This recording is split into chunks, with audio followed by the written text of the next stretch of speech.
친한 친구에게 빌려준 2천만 원. 몇 달째 연락이 없어요. 소송을 하고 싶은데 변호사 선임할 돈은 없고 방법도 모르겠고. 이런 고민 많으시죠? 오늘은 제가 직접 대여금 청구 소장 작성법을 알려드릴게요. 혼자서도 가능합니다. 먼저 전자소송 포털에 접속해주세요.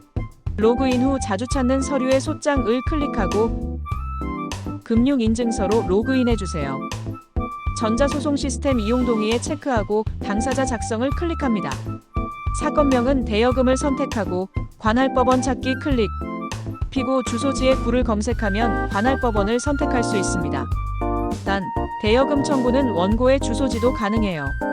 그 다음 속가에 청구하려는 금액을 기재하고 등록 버튼을 클릭합니다. 그리고 아래로 내리면 원고와 피고의 정보를 입력하는 공간이 있습니다. 원고의 이름, 주소, 연락처를 입력하고 등록 클릭. 피고의 이름, 주소, 연락처를 입력하고 등록 클릭.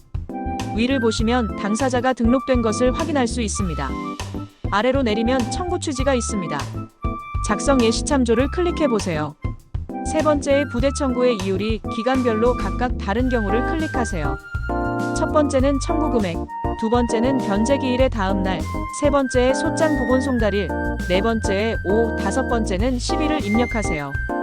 다 입력한 후에 등록 버튼을 누르세요. 작성 예시 참조 기본형을 수정해서 내 상황에 맞게 작성하면 돼요. 청구원인의 내용도 요건 사실에 맞게 작성하고 등록 버튼을 눌러주세요. 아래로 내리면 입증 서류를 첨부할 수 있어요. 차용증, 계좌이체 내역, 문자 메시지 같은 증거 자료를 첨부해주세요. 목록에 추가를 누르고 등록 버튼을 눌러주세요. 아래의 첨부 서류에 주민등록 등본을 첨부하고 목록에 추가를 눌러주세요. 등록을 누르고 작성 완료를 누릅니다. 완성된 소장을 직접 출력해서 법원에 제출할 수도 있고 소송 비용 납부 후 전자제출을 할 수도 있습니다. 민사소송의 소장 작성은 어렵지 않습니다.